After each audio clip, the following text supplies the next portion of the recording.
저도 좀 우리 계보위원장님께 질의를 좀 드리겠습니다. 예. 지금 우리가 개인정보 관련해서 수집도 문제지만 활용도 문제 아닙니까? 예, 그렇습니다. 수집에 대한 얘기는 많이 나왔어요. 개인의 이제 여러 가지 정보 보호와 관련돼서 법도 좀 만들어져 있고, 근데 활용에 대한 부분, 특히 이제 맞춤형 정보 제공이라고 하는 게 소비자들한테 일단은 편익을 주거든요. 예, 나한테 맞춤 정보를 주니까. 그래서 여기에 대해서 상당히 많이 이제 활용이 돼 있는데, 이게 남용되거나 또는 약간 오용되는 이런 문제, 이 활용에 대한 문제에 대한 검토가 좀 필요하다. 그래서 뭐 여러 가지가 있지만 제가 대표적으로 우리가 어린이나 종교나 아니면 정치 이런 분야의 맞춤형 서비스가 과잉 소비를 불러일으키거나 아니면 정치적, 종교적 과잉 갈등과 대결을 조장하거나, 우리가 에코챔버, 뭐 필터버블 이런 식으로 얘기하면서 정치 양극화 혹은 사회 양극화, 문화 양극화를 조장하는 이런 방식으로 되게 속도감 있게 진행되고 있잖아요. 그러니까 이런 개인정보의 활용의 과잉 활용, 이것도 개인정보위원회에서 한번 검토를 해보셔야 된다. 그래서 27일 날 계보위에서 맞춤형 광고 제도 개선 회의를 열었다고 하는데, 요 회의에서 이게 과잉 수집만이 아니고 과잉 활용에 대한 검토와 대안, 이것도 좀 검토를 좀 하셔야 된다. 그런 생각인데 어떻게 보세요? 예, 맞는 말씀이고요. 9월 달에 이제 그 모임이 만들어진 것은 이제 행태 정보를 이용한 그 맞춤형 광고 영역에 이제 초점을 맞춘 것입니다. 맞춤형 광고는 뭐 이번에 뭐 구글 메타 건 그거는 됐고요. 예. 그거는 이제 맞춤형 광고 얘기를 많이 했으니까, 그러니까 제가 얘기하는 거는 좀 한 단계 더 나가서 행태 정보를 활용한 과잉 활용의 어떤 폐해들이 지금 이미 이제 민주주의 분야라든가 이런 의식 문화 분야에 많이 나타나고 있어요.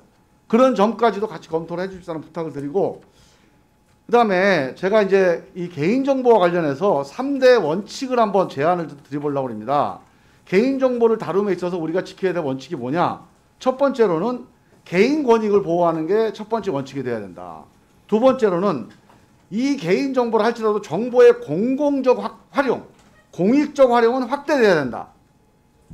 이게 두 번째고, 세 번째는 조금 생소하실지 모르겠지만 이 개인정보로 인한 수익은 공유돼야 된다. 요 세 가지 원칙을 우리 위원장님 한번 검토를 해주십사는 부탁을 좀 드리고, 제가 이 PPT 좀 한번 띄워보세요. 보통 이 개인정보를 활용한 수익은 이른바 DNA 사업입니다. 데이터와 네트워크와 AI가 연계돼서 DNA 수익이 이루어지는데, 여기서 보세요. 데이터. 이 데이터라고 하는 건 공공자산입니까? 개인자산입니까? 기업자산입니까? 이게 개인 데이터가 아니고 모아진 빅데이터. 이거는 무슨 자산이에요? 가장 어려운 질문이신데요. 공익적 요소가 있습니다. 공익적 요소가 강합니다. 공익자산이라고, 공공자산이라고. 네트워크는 공공자산입니까? 기업자산입니까? 아니면 개인자산입니까? 네트워크는 네트워크 효과 뭐 이런 측면을 이제 고려하면 이제 공공재적인 특징이 있습니다. 공공자산입니다. AI 정도가 각 기업이 기술 개발을 해서 프로그래밍하는 이 정도가 기업자산이에요. 이 세 가지가 저거 덧셈이 아니고 곱셈입니다. 저게 승수효과를 이루어서 DNA 수익이라는 천문학적인 수익을 올려요. 메타가 1년에 100조를 수익을 올립니다. 이 100조 중에 요 순수한 DNA 수익이 거의 99%입니다.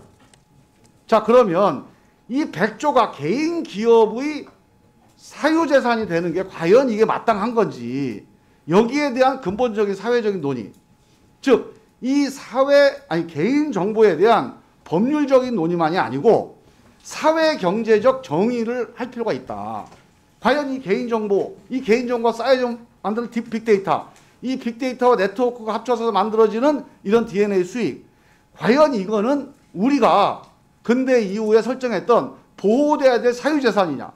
원래 로크 루소 이후에 이 사유재산을 보호하는 기본 원칙은 노동의 산물이었기 때문에 이 인간의 존엄성과 인간 개인의 인권을 보호한다는 차원에서 사유재산을 우리가 사회적으로 보호하는 거거든요. 근데 이렇게 공공적 자산의 활동에 의해서 이루어지는 이런 자산을 모두를 사유재산으로 인정하는 것, 이것이 과연 맞는 거냐? 이 플랫폼 경제가 과연 지속 가능한 거냐? 그래서 요즘에 많이 나오듯이 플랫폼 경제가 아니라 플랫폼이라는 형식 위에 있지만 내용적으로는 프로토콜 경제로 가야 된다. 여기에 참여하는 모든 사람들이 함께 이 자산의 결과를, 수익의 결과를 함께 공유해야 된다.